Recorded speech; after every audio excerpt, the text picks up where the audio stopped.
Friends, माँ शारदे academy में आप सभी का दिल खोल के स्वागत है। हम सिंटू सर। सबसे पहले हम लोग देख लेते हैं सिलेबस है। तो स्टार्टिंग में पहला है वास्तविक संख्या as a real number. Real number से हम लोग का एग्जाम में जो क्वेश्चन पूछता है वो लगभग 8 से 10 नंबर का भी पूछा है।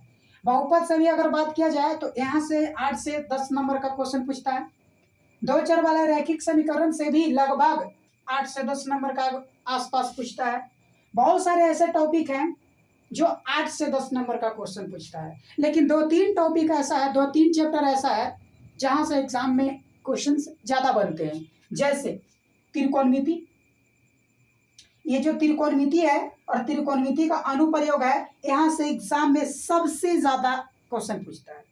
ऑब्जेक्टिव और सब्जेक्टिव दोनों सबसे ज्यादा यहाँ से क्वेश्चन पूछता है। 2023 में भी जो एग्जाम में क्वेश्चन पूछा था वो लगभग 30 नंबर से प्लस ही क्वेश्चन पूछा था। 2022 के अगर हम बात करें 2022 के, तो 2022 में लगभग 45 क्वेश्चन नंबर पूछा था सिर्फ त्रिकोणमिति से। ठीक है, यानी हम लोगों के लिए ये जो त्रिकोणमिति टॉपिक है वो बहुत ही एग्जाम के लिए बहुत बहुत जरूरी है इसको पढ़ना। ठीक है, अगर हम बात करें ज्योमेट्री, ये और ये मिलाकर, तो ये भी 15 से 20 नंबर का एग्जाम में पूछता है। 15 से 20 नंबर का एग्जाम में पूछता है। फिर अगर हम बात करें मेंसुरेशन, मेंसुरेशन में आता है वृत्त से संबंधित क्षेत्रफल और पृष्ठीय क्षेत्रफल और आयतन। यहाँ से भी लगभग 15 से 20 नंबर का एग्जाम में पूछता है। फिर आपका आ गया स्टैटिक्स हो गया, प्रोबेबिलिटी हो गया, ये सब छोटा छोटा टॉपिक है। ये सबसे ज्यादा एग्जाम में क्वेश्चन बनते नहीं है, लेकिन तो भी हम लोगों को पढ़ना है। छोटा छोटा टॉपिक है, 8 से 10 नंबर के आसपास यहाँ से भी पूछता है। ये हमारा पूर्ण रूप से सिलेबस है। इतना ही टॉपिक को हम लोगों को पढ़ना है और ज्यादा से ज्यादा क्वेश्चन को प्रैक्टिस करना है। अगर हम बात करें कि चैप्टर का कंसेप्ट बहुत जरूरी है। अगर ये सारा चैप्टर का अगर कंसेप्ट सही रहेगा तो आपका मैथ ठीक हो जाएगा। फिर हम लोग क्वेश्चन प्रैक्टिस करेंगे। ठीक है, तो आज हम लोग जो सबसे ज्यादा है, तो आज हम लोग इसी त्रिकोणमिति को शुरुआत करेंगे। ठीक है, तो इसको हम लोग हटा लेते हैं। अब स्टार्ट करेंगे हम लोग त्रिकोण। इसको इंग्लिश में बोलते हैं ट्रिकोणमेट्री, ट्रिगोनोमेट्री।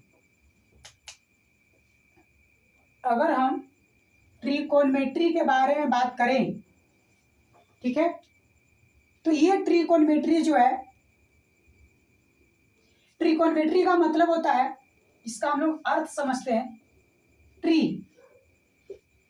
ट्री मतलब होता है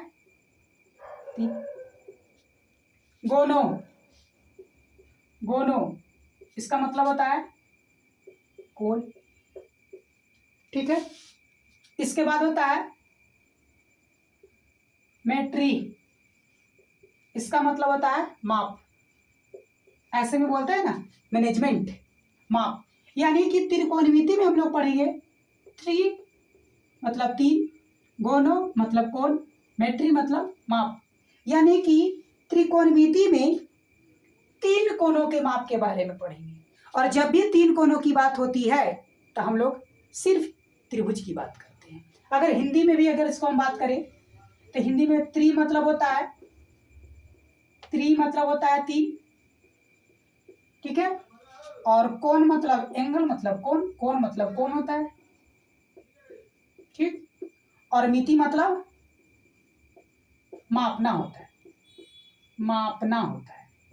आप लोग साथ में पेन और नोटबुक लेकर के बैठिए और साथ में हम लोग चलेंगे। एक एक चीज हम लोग समझने वाले हैं। अगर हम त्रिकोणमिति के बारे में बात किया जाए तो त्रिकोणमिति जो है, जो गणितज्ञ थे, मैथमेटिशियन थे, जिनका नाम था आर्यभट्ट। क्या नाम था जी? आर्यभट्ट। आर्यभट्ट ने ही त्रिकोणमिति के बारे में बताए थे। और यही ने सबसे पहले शून्य के बारे में भी बताया। या हम लोग दशमलव की बात करते हैं, दशमलव इसके बारे में भी आर्यभट्ट ने ही दिया था। तो त्रिकोणमिति जो हम लोगों को टॉपिक है, जो चैप्टर, इसके बारे में कौन बताएं? आर्यभट्ट ने बताया। और ये आर्यभट्ट थे कौन? ये इतिहास की कहानी है, हमारे कहते थे, और इन्होंने ही इन सभी के बारे में बहुत डीपली बताया था। लेकिन कुछ अंग्रेज आए जो मैथमेटिशियन थे, उन्होंने इनको नाम को चेंज किया, और जो हम लोगों को पढ़ना है पहले आर्यभट्ट ने ही बताए थे। तो हम लोग सीधा बात करें कि त्रिकोणमिति में आखिर पढ़ते क्या? हेडिंग देंगे त्रिभुज। क्या देंगे? त्रिभुज। ठीक। सबसे पहले अगर बात किया जाए, त्रिभुज कहते हैं किसको? त्रिभुज है क्या? तो त्रिभुज हम लोग कहते हैं तीन रेखाखंड से, तीन, इसको कहते हैं तीन रेखाखंड से, तीन रेखाखंड से घिरे हुए क्षेत्र को त्रिभुज कहते हैं। क्या कहते हैं जी? त्रिभुज कहते हैं। अब तीन रेखाखंड की बात आया, तो मान लिया जाए ये रेखाखंड है, ई है रेखाखंड, एगो ई है, एगो ई है, इसका नाम लिए ए बी सी। तीन रेखाखंड से घिरे हुए क्षेत्र को त्रिभुज कहते हैं। ठीक है, हम लोग नाम दिए ए बी सी, एक त्रिभुज है। अब कौन त्रिभुज है ये मेरे को पता नहीं है। ठीक है, हम सिर्फ त्रिभुज की बात की है। अगर हम इसमें और आगे बढ़ने की बात किया जाए, तो ये जो त्रिभुज होता है ना, ये हम लोग त्रिभुज पढ़ते हैं मेनली रूप से दो प्रकार के। एक पढ़ते हैं, अभी इस त्रिभुज के बारे में बात करेंगे, तो त्रिभुज पढ़ते हैं हम लोग दो प्रकार का। नंबर एक भुजा के आधार पर, नंबर दो कोण के आधार पर। पहला भुजा के आधार पर, नंबर दो कोण के आधार पर। यानी कि त्रिभुज के बारे में अगर बात किया जाए तो त्रिभुज हम लोग दो प्रकार से पढ़ेंगे। एक तो पढ़ेंगे भुजा के आधार पर त्रिभुज कितना प्रकार के होता है, और एक हम लोग पढ़ेंगे कोण के आधार पर त्रिभुज कितने प्रकार का होता है। ठीक है, एक हम लोग पढ़ेंगे भुजा के आधार पर त्रिभुज कितने प्रकार का होता है, और दूसरा पढ़ेंगे कोण के आधार पर त्रिभुज कितने प्रकार का होता है। अगर हम भुजा के आधार पर बात करें, कोण जिसको हम लोग बोलते हैं समबाहु त्रिभुज, विषमबाहु त्रिभुज और समद्विबाहु त्रिभुज। अब एक का करके हम सबके बारे में बात करेंगे। सबसे पहला अगर बात करते हैं समबाहु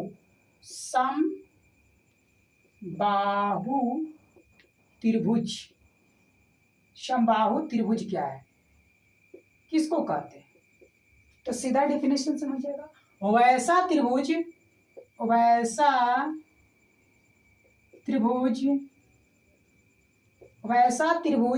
जिसके सभी भुजा बराबर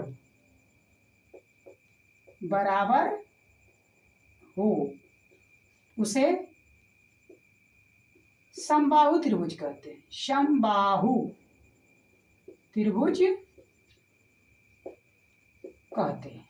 ठीक है, यानी जिसकी हम लोग बात कर लेते हैं, ये मान लिया जाए त्रिभुज है ए बी सी। इसका अगर सब भुजा बराबर हो जाए, तीनों भुजा क्या हो जाए, बराबर हो जाए, तो इसको हम लोग क्या बोलते हैं, समबाहु त्रिभुज बोलते हैं। जैसे मान लिया ए बी भुजा है, ये बराबर होगा बी सी भुजा के और ए सी भुजा के। अगर ये कंडीशन फुलफिल होगा तो ये कैसा त्रिभुज कहलाएगा, समबाहु त्रिभुज कहलाएगा। और एक बात और ध्यान दीजिएगा, नोट पॉइंट में ले लेंगे।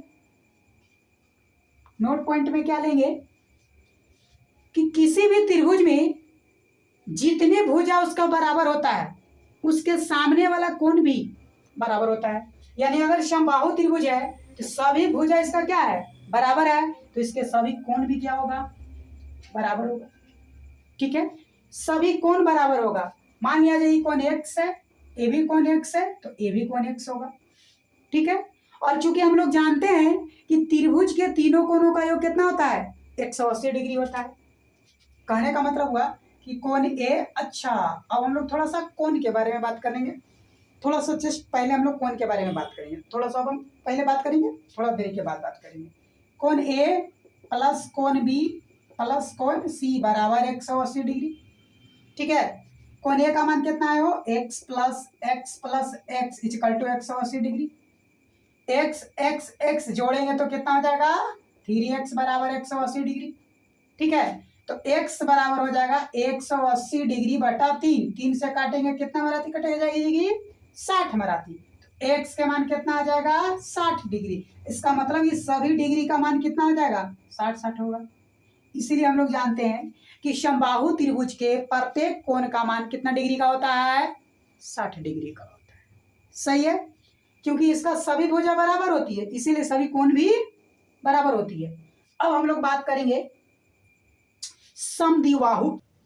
समद्विबाहु त्रिभुज के बाद आता है विषम बाहु त्रिभुज। ठीक है, कौन त्रिभुज, विषम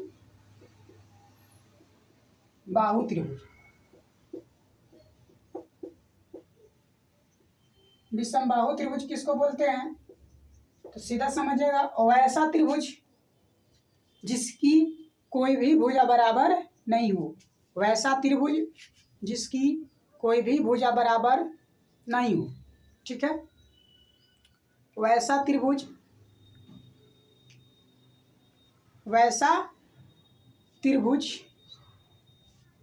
विषमबाहु त्रिभुज किसे कहते हैं, तो वैसा त्रिभुज जिसकी कोई भी भुजा बराबर नहीं होती है उसे विषमबाहु त्रिभुज कहते हैं। ठीक, मतलब इसमें सीधा बात कीजिए तो ए है, बी है, सी है, इसमें कोई बराबर भुजा नहीं होगा, ये सब आपस में बराबर नहीं होगा। जब भुजा बराबर नहीं होगा तो कोण भी बराबर नहीं होगा। यानी ए बी जो है बी सी की बराबर नहीं होगा और ना ही ए सी के बराबर होगा, इसका कंडीशन ऐसा होगा। ठीक है, तो हम लोगों ने अभी बात किया कि त्रिभुज भुजा के आधार पर 3 प्रकार का होता है, त्रिभुज भुजा के आधार पर 3 प्रकार का होता है, और उसके बाद कोण के आधार पर भी 3 प्रकार के होता है। तो अब हम बात करेंगे कि त्रिभुज कोण के आधार पर 3 प्रकार के कैसे होता है। ठीक है, देखते हैं।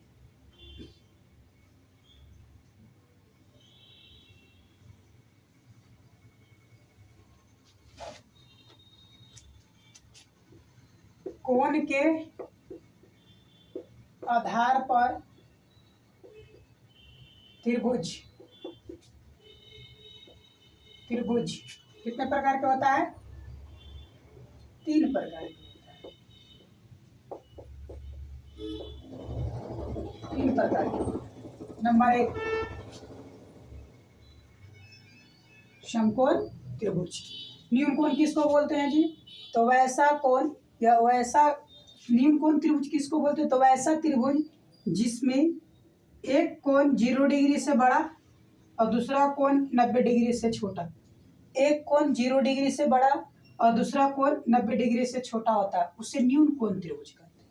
न्यून कोण त्रिभुज कैसे लेके रहेंगे, तो न्यून कोण त्रिभुज लेके रहेंगे वैसा कोण, वैसा त्रिभुज जिसमें एक कोण 90 डिग्री से बड़ा और दूसरा कोण 90 डिग्री से छोटा हो उसे न्यून कोण त्रिभुज कहते हैं। एक कोण 90 डिग्री से बड़ा, दूसरा कोण 90 डिग्री से छोटा हो, न्यून कोण त्रिभुज कहते हैं। ठीक है, अधिक कोण त्रिभुज किसको बोलेंगे, तो वैसा त्रिभुज जिसका एक कोण 90 डिग्री से बड़ा और दूसरा कोण 180 डिग्री से छोटा हो, अधिक कोण त्रिभुज कहते हैं। समकोण किसको बोलते हैं, तो वैसा त्रिभुज जिसका एक कोण 90 डिग्री का हो, इसको समझिए, एक कोण 90 डिग्री का हो उसको समकोण त्रिभुज कहते हैं। तो हम लोग जो पढ़े 3 गो भुजा के आधार पर और 3 गो कोण के आधार पर, ठीक है, तो उन सभी में से हम लोगों को ज़्यादा क्या पढ़ना है, सबसे हम लोगों को पढ़ना है समकोण त्रिभुज। ठीक है, क्या पढ़ना है? समकोण त्रिभुज। ध्यान दीजिएगा, समकोण त्रिभुज। कौन त्रिभुज? समकोण त्रिभुज। ये मान लेते हैं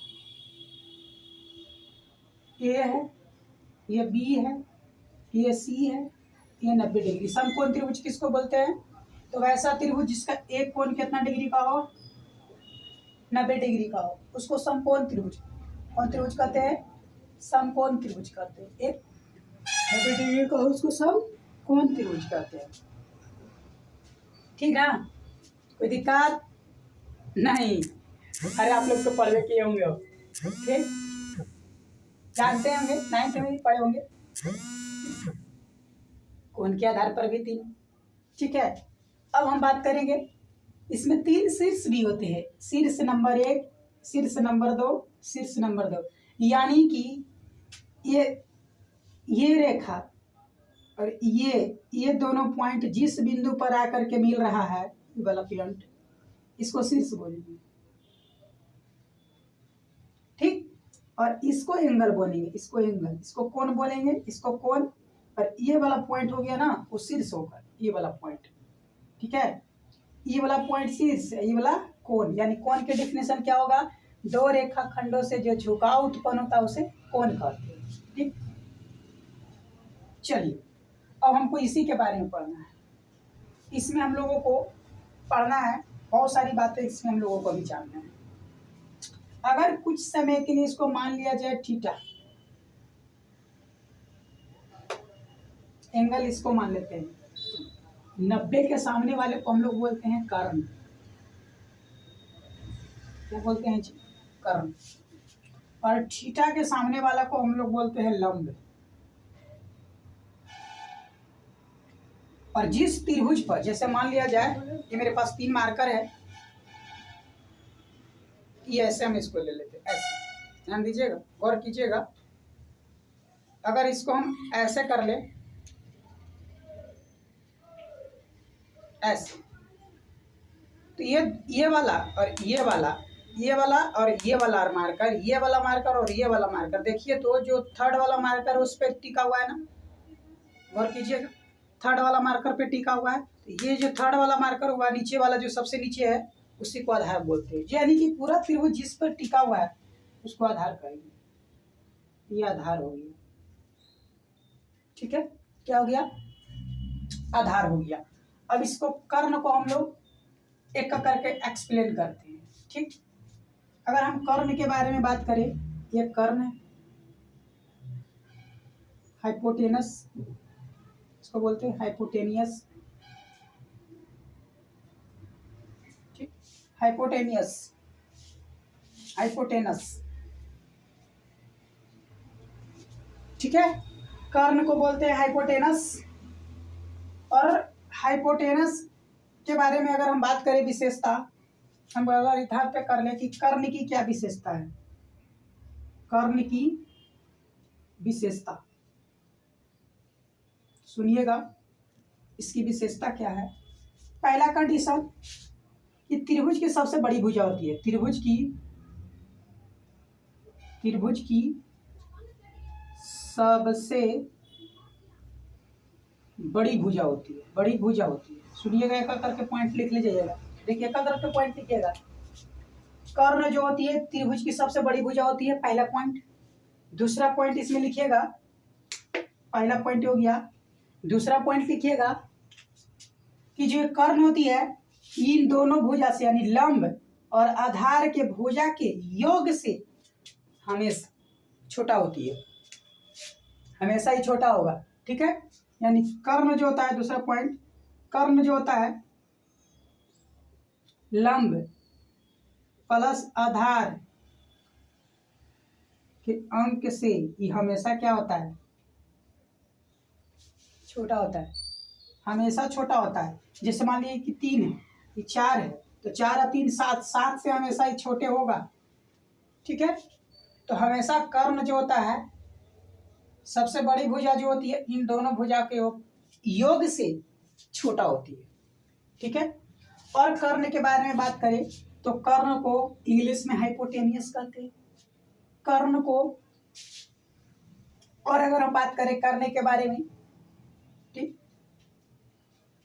तो कर्ण जो होता है, इसको लंब किसको, इसमें लंब किसको बोलते हैं, तो देख इसमें हम लोग समझिए सीधा, थीटा के सामने वाले को लंब कहते हैं, थीटा के सामने वालों को लंब कहते हैं, 90 डिग्री के सामने वाले को कर्ण कहते हैं, और जो त्रिभुज पूरे जिस पर टिका हुआ उसको आधार कहते हैं, ठीक है। सीधा एकदम याद रखिए, दैट्स। अगर हम थीटा चेंज कर दे यहाँ पे हो जाए तो थीटा के सामने वाला लंब कहलाएगा, चेंज हो गया, ई लंब होगा और ई आधार होगा। कहने का मतलब हुआ कि जैसे ही थीटा चेंज किए लंब आधार क्या हो गया, चेंज हो गया। लेकिन कर्ण चेंज नहीं होता है, कर्ण चेंज नहीं होता है, हमेशा लंब और आधार चेंज होता है। तो समकोण त्रिभुज में हम लोग को यही चीज पढ़ना है। एक व्यक्ति थे जिनका नाम था पाइथागोरस जी। क्या नाम था, पाइथागोरस। क्या नाम था, पाइथागोरस। पाइथागोरस ने क्या बताया, वो एक मैथमेटिशियन थे। पाइथागोरस जी ने बताया कि हम कहता है, यहाँ पे लिख लेंगे, पाइथागोरस प्रमेय। पाइथागोरस जी ने क्या बोला कि सबसे बड़ी भुजा कर्ण का जो स्क्वायर होता है शेष दो भुजाओं के वर्गों के योग के बराबर। क्या बोला पाइथागोरस थ्योरम ने, क्या बोले, सबसे बड़ी भुजा का वर्ग यानी कर्ण का वर्ग शेष दो भुजाओं के वर्गों के योग के बराबर होता है, ठीक है। इसी को पाइथागोरस थ्योरम बोला जाता है। इन्हीं ने बताया था, पाइथागोरस जी ने बताए थे। पाइथागोरस ट्रिपलेट भी बोला जाता है इसको, ठीक है। और इसको हम इंग्लिश में थोड़ा बात कर रहे हैं तो इसको संकेत में एच बोलते हैं, हाइपोटेनुअस बोलते हैं, लंब को परपेंडिकुलर पी बोलते हैं और आधार को बेस बोलते हैं, ठीक है। ध्यान दीजिएगा थोड़ा सा बात को। अब यहाँ से हम लोगों को 2-3 पॉइंट याद रखना है जो कि बहुत ही जरूरी है इस चैप्टर के लिए, ठीक ना। यहाँ पे हम लोग बात कर लेंगे, यहीं से बात कर लेंगे। नंबर 1, कर्ण बराबर यानी कि एच बराबर कर। अब अलग अलग बात करेंगे। कर्ण बराबर फार्मूला होता है, देखिए जब यहाँ पे स्क्वायर है तो स्क्वायर हटता है तो इधर रूट चढ़ जाता है, तो रूट चढ़ेगा तो क्या आ जाएगा फार्मूला, लंब के स्क्वायर प्लस आधार का स्क्वायर के अंडर रूट, ठीक है। कोई दिक्कत? अगर हम दूसरा के बारे में बात करेंगे तो निकालेंगे लंब बराबर, ये रूट अंडर हो जाएगा कर्ण के स्क्वायर माइनस आधार के स्क्वायर के अंडर रूट, ठीक है। तीसरा निकलेगा यहाँ से आधार बराबर, आधार बराबर हो जाएगा रूट अंडर कर्ण के स्क्वायर माइनस लंब का स्क्वायर के अंडर रूट, ठीक है। 3 फार्मूला ये आप लोग जरूर से जरूर याद रखिएगा क्योंकि बहुत काम का है। अब अगर इसको इंग्लिश में थोड़ा बात कर लें तो एच बराबर होता है रूट अंडर पी के स्क्वायर प्लस बी का स्क्वायर, और बी बराबर होता है रूट अंडर एच के स्क्वायर माइनस पी का स्क्वायर, और एक और होता है पी बराबर रूट अंडर एच के स्क्वायर माइनस बी का स्क्वायर, ठीक। 3 फार्मूला अगर इंग्लिश में याद रखना है तो यहाँ से याद रखेंगे और हिंदी में याद रखना है तो यहाँ से याद रखेंगे, ठीक है। आगे हम लोग बात करते हैं कि यहाँ तक तो हम लोगों को समझ में आ रहा है कुछ। अब इस क्वेश्चन पे हम लोग थोड़ा सा, ये बी है, ये सी है, ये कौन थीटा है, ये हो जाएगा आपका कर्ण, तो थीटा के सामने वाला हो जाएगा लंब, ये हो जाएगा आपका आधार। ठीक है, अगर ये लंब का मान 3 दिले है, आधार का मान 4 दिले, तो कर्ण का मान कितना होगा, पहला क्वेश्चन। दूसरा क्वेश्चन है, ये है, ये बी है, ये सी है, ये कर्ण है। अगर इस, ये थीटा भी है, थीटा के सामने वाले लंब होता है, ये बच गया आधार। अगर इसका मान दिले है 8, इसका मान दिले है 15, तो इसका मान कितना होगा। ठीक है, एक और क्वेश्चन ले लेते हैं यहाँ पे, ये है, ये बी है, ये सी है, ये सब 90 डिग्री है, ध्यान दीजिएगा 90 डिग्री है। तो अगर हम इसमें हम इसको कर्ण लेते हैं, ये कौन को अगर थीटा ले लें, तो थीटा के सामने वाला लंब हो जाएगा और ये आधार हो जाएगा। अगर इसमें हम कर्ण के मान 13 दे दिए, आधार के मान 12 दे दिए, तो लंब का मान कितना होगा। ठीक है, और भी क्वेश्चन लेते हैं यहाँ पे, ये है, ये बी है, ये सी है। ठीक है, ये 90 डिग्री है। अगर इसको हम ले लेते हैं थीटा, थीटा के सामने वाला को लंब कहते हैं। ठीक है, ये तो फिक्स कर्ण है, इसको फिक्स बोलते हैं, ये कर्ण है। ठीक है, ये नीचे बच गया, सो क्या होगा, आधार। अगर इसको हम 25 लें, अगर इसको हम 7 लें, तो ये कितना होगा, इसको मान बताना। ठीक है, अब ये 3-4 पॉइंट हम लोग लिए हैं, एक का करके सॉल्व करेंगे। ठीक है, कोई दिक्कत नहीं होना चाहिए। अगर हम पहला क्वेश्चन के बारे में बात करें, इस क्वेश्चन के बारे में बात करें, तो ध्यान से गौर कीजिए। इस क्वेश्चन का सॉल्यूशन कर रहे हैं, ये नंबर 1 है, ये नंबर 2 है, ये नंबर 3 है और ये नंबर 4 क्वेश्चन है। 4 क्वेश्चन अभी हम लोग दिए हैं। इस चारों क्वेश्चन को समझेंगे और उसके बाद हम लोग आगे बढ़ेंगे। देखिएगा, गौर कीजिएगा, पाइथागोरस प्रमेय पर ही पूरा क्वेश्चन है। ठीक है, पूरा पाइथागोरस प्रमेय पर है। गौर फिर देखिएगा, लंब का मान दिया हुआ है, आधार का मान, देखिए एकदम आराम से दंड क्वेश्चन को समझिएगा। हम लोगों के पास 3 ही डेटा होता है, एक तो कर्ण होता है, एक लंब होता है और एक आधार होता है। यही 3 डेटा होता है। इसी 3 डेटा में से कोई 2 गो डेटा आपको दे देगा क्वेश्चन में, कोई 2 गो देगा। और कीजिएगा, हम प्यार से हम लोग समझेंगे। इस 3 डाटा में से, इस 3 में से आपको कोई भी 2 गो का मान देगा और तीसरा को बोलेगा कि बताओ कितना होगा। ठीक ना, अरे यार, हम लोग 3 दोस्त हैं और 3 दोस्त में से 2 गो के कोई चीज़ मिला है और तीसरा कहता है कि हाँ तो हमें चाहिए। ठीक ना, तो कैसे मिलेगा, उसी की व्यवस्था करना है।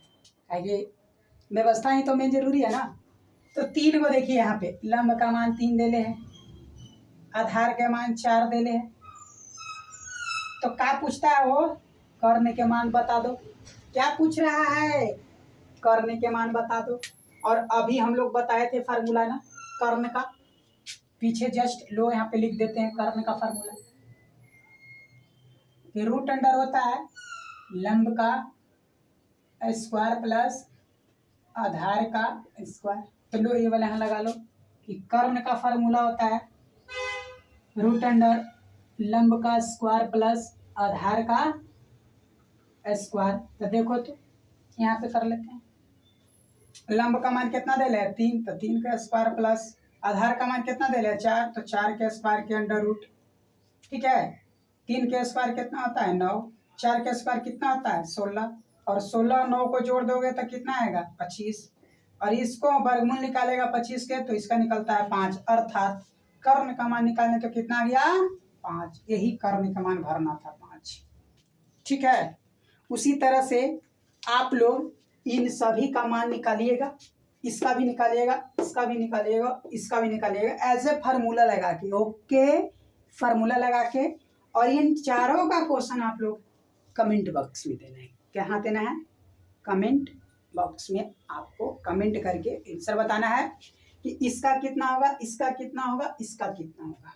ठीक है, फार्मूला कर रहे थे, ये सारा पॉइंट, सारा वैल्यू, सारा पॉइंट क्या हो रहा था, सिर्फ और सिर्फ त्रिभुज के बारे में पढ़े, कोण के बारे में पढ़े, समकोण त्रिभुज के बारे में विशेष रूप से हम लोगों को पढ़ना है। अब आते हैं हम लोग त्रिकोणमिति के बारे में।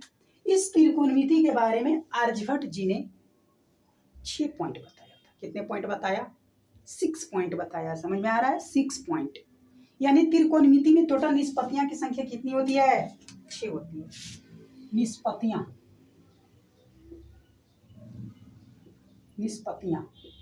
टोटल त्रिकोणमिति में कितनी निष्पत्तियां होती है जी? तो 6 होता है। कहने का मतलब हुआ कि टोटल त्रिकोणमिति में, इस पूरे त्रिकोणमिति में जितने भी हम लोगों को पाठ पढ़ना है, उस सारा पाठ मात्र 6 सदस्य। कितने सदस्य हैं इसमें? 6। यानी त्रिकोणमितीय अनुपात जो हम लोगों को टॉपिक है, त्रिकोणमितीय अनुपात, हम लोग टाइप 1 पे चलेंगे। टाइप 1 पे चलेंगे। टाइप 1 में क्या है? त्रिकोणमितीय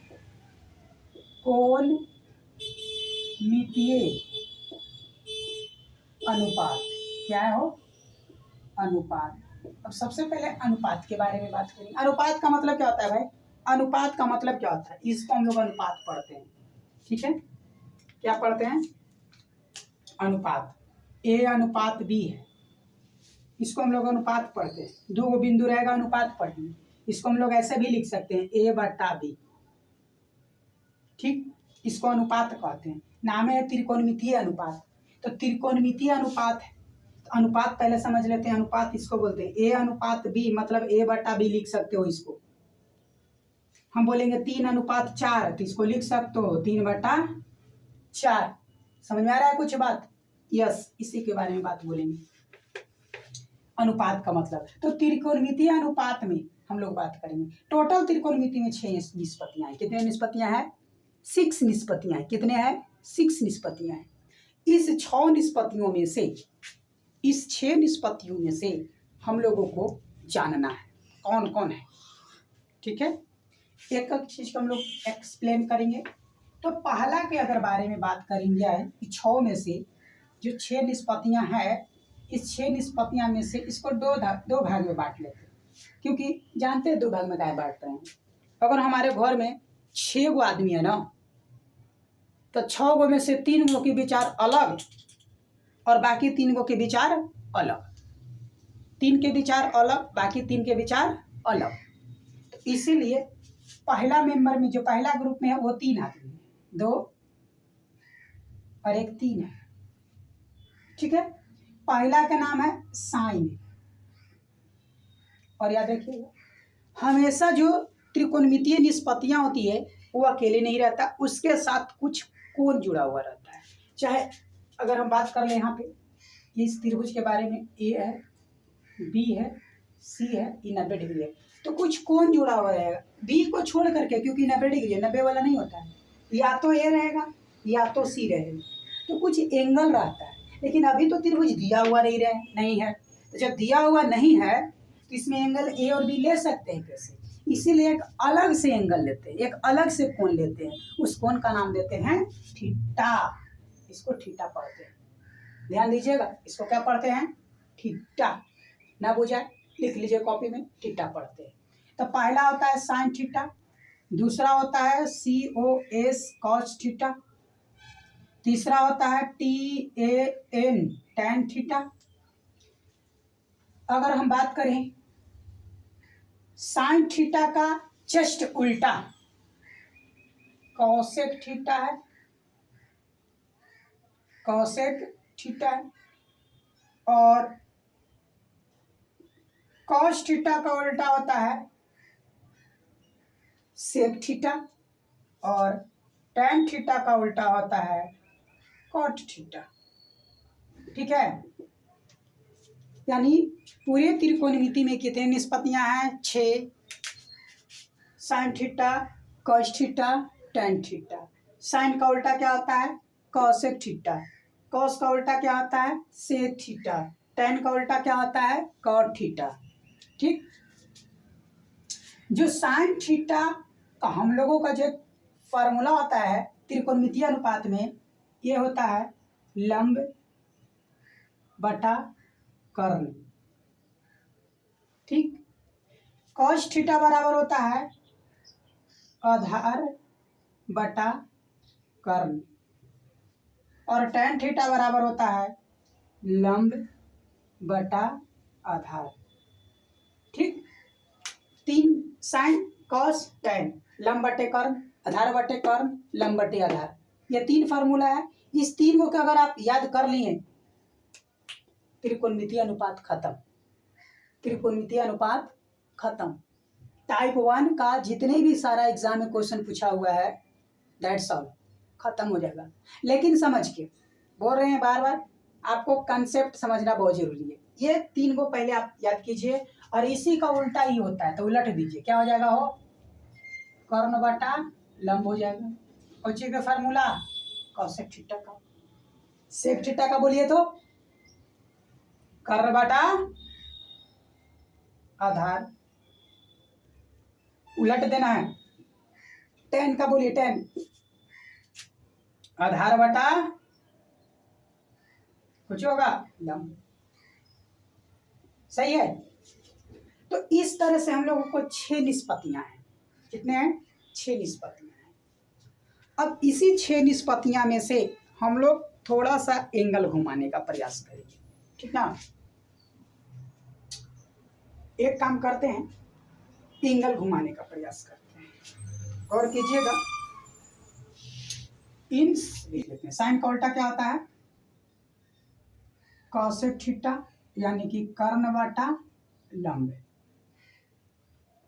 और इसका होता है सेक थीटा, यानी कि कर्ण बटा आधार, और इसका होता है कॉट थीटा, यानी कि आधार बटा लंब।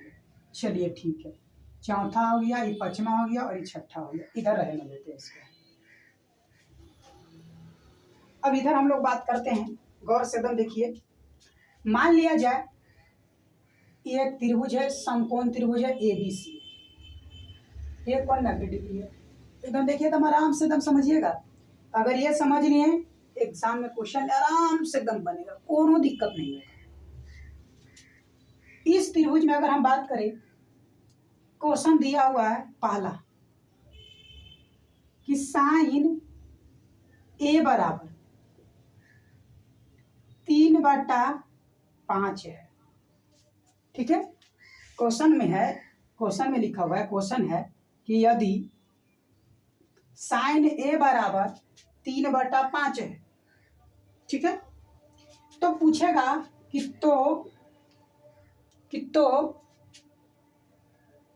कॉस C का मान क्या होगा। ठीक, जब पहले सिंपल लेके चलते हैं, तब एंगल घुमाएंगे। मान लो कि थीटा दिया हुआ है, तब पूछेगा कि बताओ कॉस थीटा का मान क्या होगा। लो एकदम इजी कर लिया पहले, अब एंगल घुमाएंगे। सुनिएगा तो मेरा बात ध्यान से, इधर जो डेटा दिया हुआ है पहले इसको सोचना, इसको ठीक, इधर वाला को नहीं सोचना है, क्या निकालना है उसको भी नहीं सोचना है, सिर्फ सोचना है इधर वाले को क्या दिया हुआ है। और हम लोग अभी बात किए थे कि पूरे समकोण त्रिभुज में 3 पॉइंट होबे करता है, कर्ण होता है, लंब होता है और आधार होता है, और तीनों को मान रहना बहुत जरूरी है। जब तक मान नहीं रहेगा, हम लोग क्वेश्चन का जो इधर पूछेगा आंसर मान नहीं निकाल सकते। ओके, तो देखिए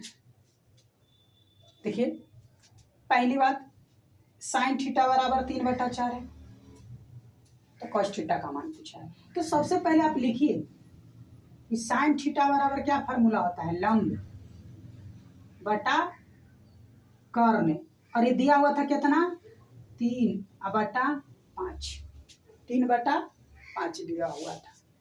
अब एक बात और देखिएगा, इसी को तो अनुपात कहते हैं ना, अभी ना बात किए थे अनुपात। इसको में और एक कम और ले लीजिए, मान लेते हैं कि लंब का मान कितना होगा, इसको 3x ले लीजिएगा। माना कि अनुपातों में x शामिल है, और एकदम बढ़िया से एक्सप्लेन करना है तो तो ई हो जाएगा एक्स, यहाँ पर भी हो जाएगा एक्स, क्योंकि एक्स एक्स काटेगा तो उतना ही ना बचेगा। ठीक है, तो लंब का मान कितना होगा हो, अभी तो थीटा पता नहीं है, थीटा पता नहीं है तो कुछ एंगल के लिए इसको मान लीजिए थीटा।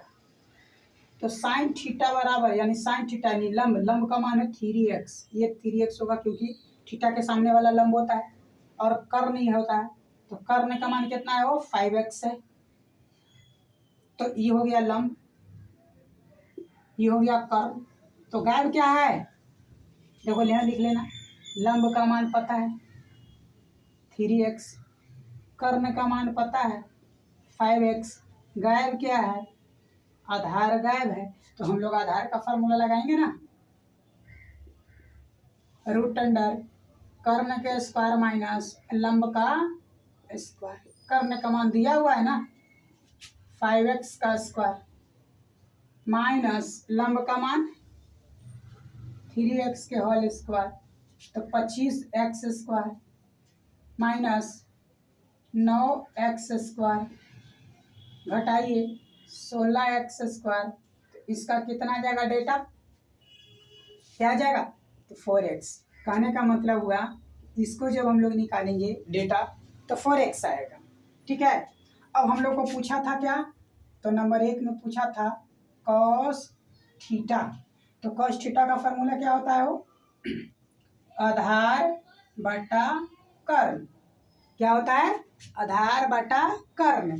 तो आधार का मान हम लोग निकाल चुके हैं, देखो यहाँ लिख लो 4x, आधार का मान है 4x और कर्ण का मान है 5x।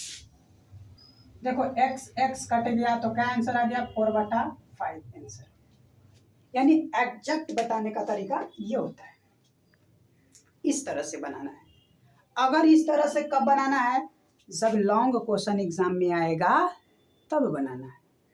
ठीक है, बहुत सारे लोग बता देते हैं डायरेक्ट कर देगा 3 के स्क्वायर 5 के स्क्वायर घटा करके आंसर, तो कोई दिक्कत नहीं है भाई, आंसर भी आएगा। लेकिन हम लोग पढ़ रहे हैं रेशियो, अनुपात पढ़ रहे हैं, तो अनुपात में कुछ नहीं डेटा दिया हुआ तो आपको तो मानना पड़ेगा ना कुछ डेटा। तो अनुपात में मान लीजिए कि अनुपातों में एक्स शामिल है, तो ये डेटा के हिसाब से हम लोग को बात करना है। ठीक है, कॉट सी का मान बताइए, इस तरह से डेटा पूछेगा। ठीक ना, तो सुनिएगा, सबसे पहले ए दिया है तो ध्यान से तुम देखो, ए यहाँ है, ए के सामने वाला क्या होगा, लंब होगा। ए के हिसाब से ध्यान दीजिएगा, बट अभी कंफर्म नहीं किए हैं, लेकिन ए के लिए कंफर्म डेटा दिया हुआ है। कौन ए के लिए कंफर्म है, लेकिन सी के लिए कंफर्म है नहीं है, सी के लिए कंफर्म नहीं है, ए के लिए कंफर्म है। तो जब ए के लिए कंफर्म है तो ये क्या हो जाएगा, आधार। क्या हो जाएगा, आधार हो जाएगा। अब देखिए क्या करना है, देखिएगा, चूंकि tan a बराबर क्या होता है वो, लंब बटा आधार। tan थीटा बराबर होता है ना, ये दिया हुआ है 5/12।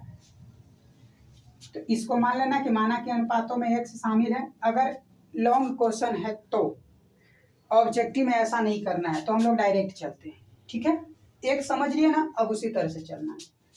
तो लंब के मान कितना होगा हो, a के हिसाब से लंब का मान 5, आधार का मान 12, तो गायब क्या है, कर्ण। तो कर्ण का फार्मूला लगा लेंगे, फिर से लगाएंगे कर्ण का फार्मूला। क्या होता है, रूट अंडर लंब का स्क्वायर प्लस आधार के स्क्वायर के अंडर रूट। लंब का मान कितना दिया हुआ है देख लीजिए, 5 के स्क्वायर, आधार के मान कितना दिया हुआ है 12 का स्क्वायर के अंडर रूट। जोड़िए 25 प्लस 144, इसको जोड़िएगा तब कितना आ जाएगा, 169 आ जाएगा। और 169 का वर्गमूल कितना होता है, 13 होता है। ठीक है, यानी कर्ण का मान निकालोगे तो कितना आएगा, 13 आएगा। आराम से निकालिएगा, सब का मान डेटा दिया हुआ था उसके हिसाब से निकालिए। अब हम लोगों को क्या करना है, आराम से लिखना है। यहाँ पे देखो, लंब का मान कितना था मेरे भाई 5, आधार का मान कितना था 12, कर्ण का मान कितना निकाले हो 13। आराम से एकदम। अब जो डेटा निकालना है उसको मान निकालो। पहला निकालना था, यहाँ लिखते हैं cos A कॉस ए पूछा है कि सी पूछा है कि डी पूछा है, उससे मतलब रहा है। मतलब ये बताओ कि कॉस थीटा का फार्मूला क्या होता है? आधार बटा कर्ण। पहले तो फार्मूला लिख दो, लिख दिए। अब चेक करो किसके हिसाब से पूछा है, तो ए के हिसाब से पूछा है। ए के हिसाब से लंब कौन होगा? ये 5 और आधार कितना होगा? 12। तो किसका मान देना है? आधार का मान देना है। तो आधार का मान कितना है? 12। और कर्ण का मान कितना निकाले हो? 13। यही आंसर होगा। ए के हिसाब से पूछा। अगर हमको पूछना है साइन सी, चलो यहाँ पे देखते हैं साइन सी। यहाँ पे साइन सी दूसरा का, तो साइन थीटा बराबर क्या होता है? फार्मूला पहले फार्मूला लिखो, लंब बटा कर्ण। ध्यान देना है, एकदम जरूरी, एकदम सब ध्यान देना है, नहीं तो फिर दिक्कत हो जाएगा। सी के हिसाब से बोला है, देख सी है, सी के हिसाब से लंब का मान कितना? 18। वेरी मास्टर, यहाँ तो आधार लिखल है, ती लंब कहाँ से बोलता है? अरे भाई अभी बोले थी जौन कोण थीटा होता है, थीटा के सामने वाला को लंब कहते हैं। ये तो हम ए के हिसाब से ना लिखे थे, क्योंकि क्वेश्चन में दिया हुआ था। आपको बोल रहा है क्या? सी के हिसाब से, तो सी के हिसाब से लंब का मान होगा 12। कर्ण का मान कितना होता है? 13, क्योंकि कर्ण चेंज नहीं होता है। उसी तरह से कॉट सी का मान आप लोग बताइएगा कमेंट बॉक्स में। ओके, तो हम लोग अब आगे चलेंगे। इतने सारे कुछ जानने के बाद अब हम लोग चलते हैं बुक का एक्सरसाइज नंबर 8.1, जो टाइप 1 में चल रहे हैं, 8.1। तो आज हम लोगों ने पूरा कंसेप्ट समझा, थ्योरी समझा, और कल के क्लास में हम लोग क्या करेंगे, इस एक्सरसाइज का जितने भी क्वेश्चन बनता है वो सारा क्वेश्चन को हम लोग सॉल्व करेंगे। एकदम पूरा A to Z क्वेश्चन को सॉल्व करेंगे, चाहे छोटा क्वेश्चन हो या बड़ा क्वेश्चन हो। आप लोग भी साथ में सॉल्व कीजिएगा, बैठ करके आराम से सॉल्व कीजिएगा। देखते हैं कि इस क्वेश्चन से कितना, ये हमारा कंसेप्ट है। बोले किसी भी 2 डेटा देगा, आपको तीसरा निकालना है। आगे क्या पूछा है उससे मतलब नहीं है, वो आगे हम बताएंगे ना कैसे क्या करना है। सबसे पहले डेटा आप निकालने के लिए सीखिए, इस डेटा को, लंब आधार कर्ण को। और एक बात और ध्यान दीजिएगा, लंब कौन है? आधार कौन है? अकॉर्डिंग टू थीटा, थीटा के हिसाब से चेंज करना है, चेक करना है, चेक करना है, चेक करना है, चेक करना है। ए होगा तो ए के हिसाब से लंब ही होगा। अगर सी पूछेगा, सी के हिसाब से लंब ये होगा। एकदम ये चीज तो दिमाग में एकदम फिट कर लो, अन्यथा आगे क्वेश्चन नहीं बनने वाला है।